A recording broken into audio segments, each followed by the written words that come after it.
call ourselves the Last Men, earnestly desire to communicate with you. I am speaking to you from a period of about 2,000 million terrestrial years into your future. Our astronomers have made a startling discovery. Ever since you, the first men, had learned that in the lifetime of every star, there comes a critical moment when the great orb collapses, shrinking to a minute, dense grain of feeble radiation. We knew the day would come where our star would collapse into the typical white dwarf. We have detected those signs and have predicted its date. We have 20,000 years before the collapse begins. In another 50,000 years, Mercury, Earth, and Venus will be burnt to a cinder under the intolerable heat of the red dwarf. The rest of the planets will be frozen and uninhabitable with no sun to warm them. The only hope is to perform a great migration out into the cosmos, like the birds of your time did during the winter months. The discovery of this doom kindled in us ancient, familial emotions. Outwardly, everyone behaved with stoic serenity, but inwardly, every mind was in turmoil as we faced the sudden destruction of our world. We do not expect to see our pale blue dot again.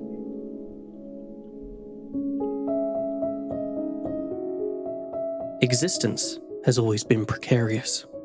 At many stages of its career, humanity might have been exterminated by some slight alteration to its chemical environment, by a more than usually malignant microbe, by the manifold effects of its own folly, by some celestial event, or in your case, by a radical change of climate.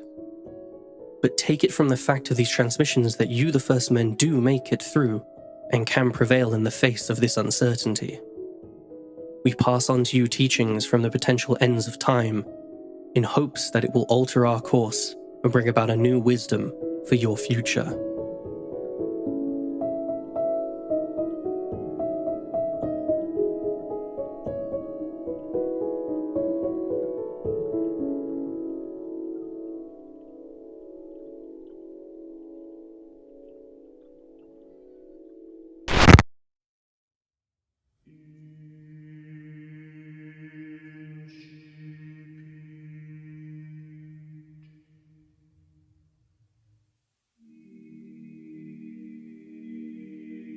When you romance of the future, too easily do you imagine a utopia. Beings living in unmitigated bliss among circumstances perfectly suited to a fixed human nature. I cannot describe such a paradise.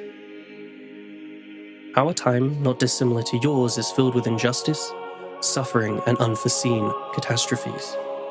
We have spent millennia fixing our broken systems, trying to replace our material greed and economic dependencies with spiritual understanding and sustainable living. This fight has been long and grueling. Many of us have burned bright with passion and been extinguished with the ever-blowing winds of time.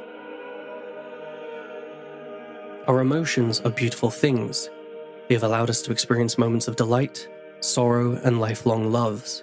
They have helped us recognize what matters most, and when those injustices have occurred, they have allowed us to propel forward with the power of the entire universe to try and rectify these problems. But you, my dear first men, must not let this anger grow into despair. You may feel like there is no hope, and that all is doomed, but there will always be someone to pick up the mantle and run towards the light. Allow your anger to be your voice of justice.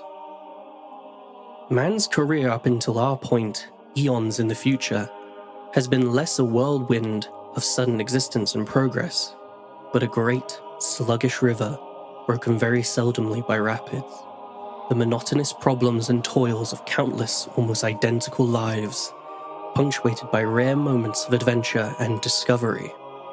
It is almost inconceivable to your primitive brains that man's whole history should be but a moment in the life of the stars, but it is necessary to brood upon these magnitudes, to draw our minds towards them, to feel the littleness of our here and now, to recognize the fleeting existence of the civilizations which we call history.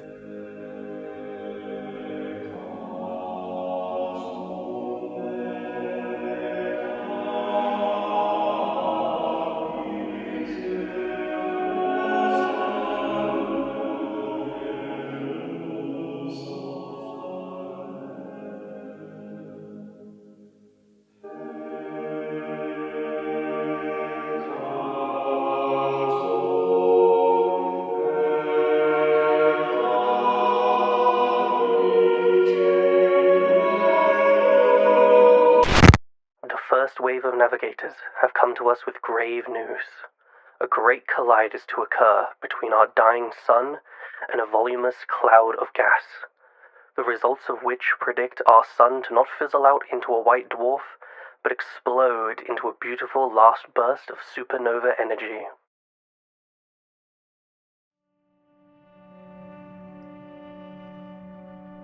When we found out of our imminent destruction, there was much discussion of throwing reason out the window and enjoying an orgiastic period of hedonism to the very end.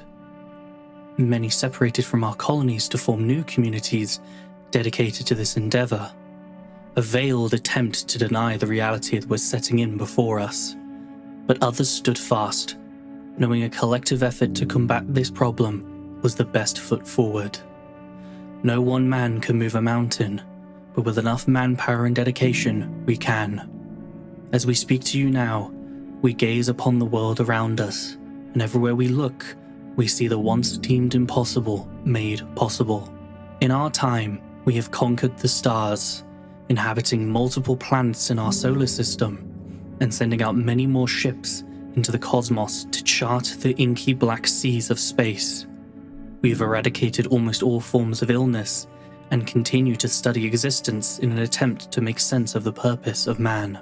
We have done all of this through our communities, bringing our minds together, allowing space for ideation, and listening to one another's thoughts. We tell you now that our communities are our future. When we dare to look beyond our self-centered view and recognize our shared humanity, it is obvious to see that we are all interconnected. All humans, all species, all of time and space is woven into the fabric of reality. Everything is interconnected, and our past, present, and future is always with us, watching over us like the ancestors of ancient belief. There is not a single action we don't take that doesn't affect something else in the world. You would call this a butterfly effect. The planetary crises we face and you face are too vast to solve on our own. No one being is going to step forward and guide us like a messiah to some mythical holy land. We must work together to solve these problems as a collective and recognize that we have the capacity to not only experience negative, but positive changes in the fleeting conscious moments we call human existence. Survival will always be worth fighting for.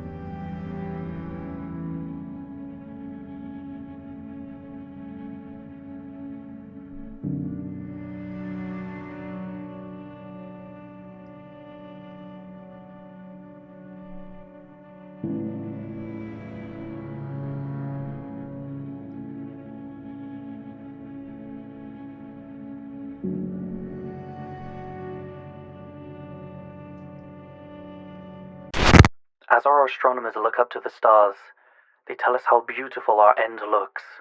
The sky at night, now a bright purple hue, as our star begins the process of dying. It brings little comfort to those whom feel like they are stuck in the blast radius of a galactic fireworks display. But we work tirelessly to answer some of the oldest questions known to us. What is the meaning of life? A question so complex and varied in interpretation that it seems almost absurd to even ask, but one that might just help us come to a satisfying conclusion when the inevitable happens.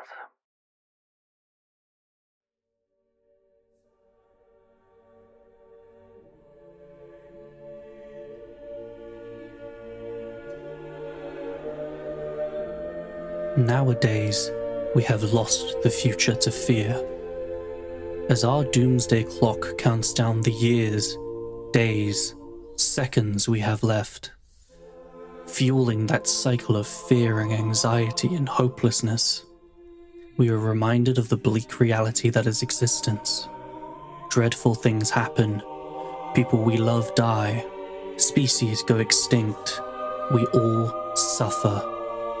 But yet, the human spirit continues on, like an unstoppable train driven by sheer spite. There will always be suffering. As I said, I shall show you no future filled with a utopia. but we can choose the stories we live and are shaped by the stories we tell. There was a time when our communities were fractured, fearful of one another due to an invisible but deadly threat. We isolated, terrified of causing damage to one another, but this lack of social connection worked against us, stripping us of our empathy and fueling the growth of loneliness. We began to fight, lashing out, scapegoating the other, and claiming there was nothing that could stop this horrible moment. Then one day, it was gone. For those who could see the way stepped out of fear and provided us with hope, with an antidote to that fear.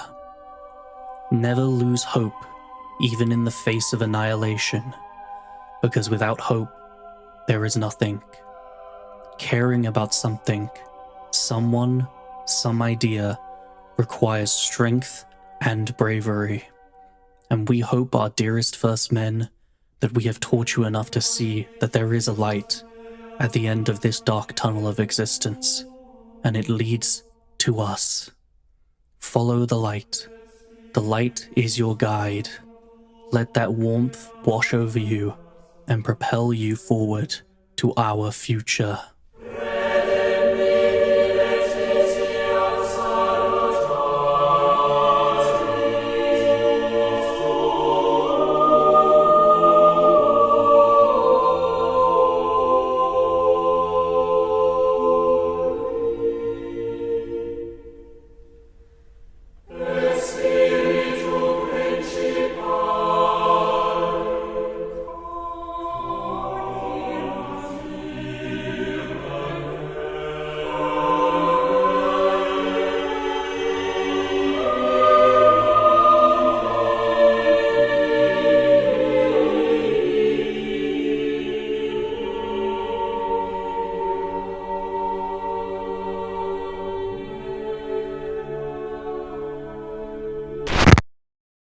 Our greatest insight has come from the most unlikely of places, a fledgling, our youngest, the final birth of us last men.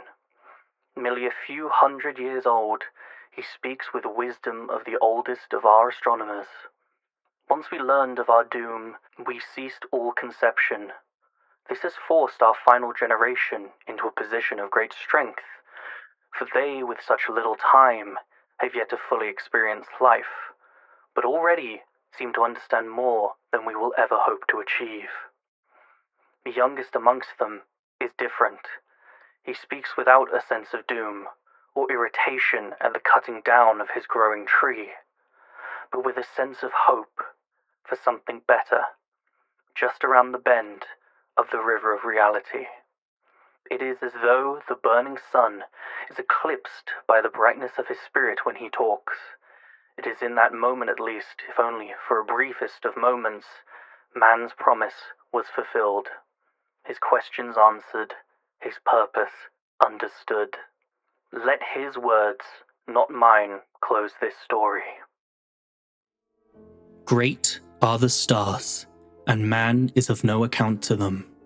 Man is a fair spirit, whom a star conceived and whom a star kills.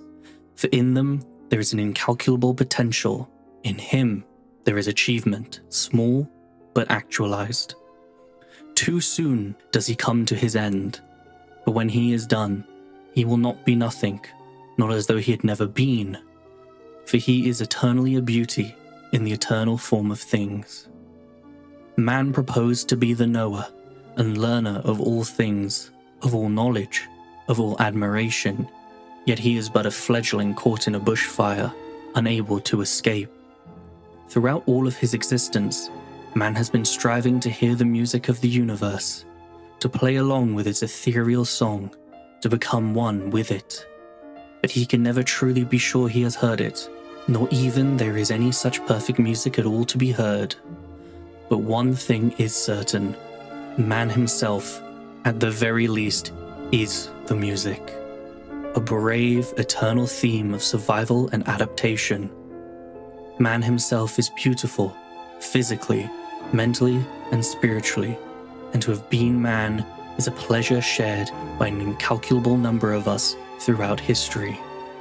So let us go forward together, one last time, with laughter and peace in our hearts, thankful for the past, grateful for the future you, our dearest first men, have, and hope we have made a fair conclusion to this brief music that is man.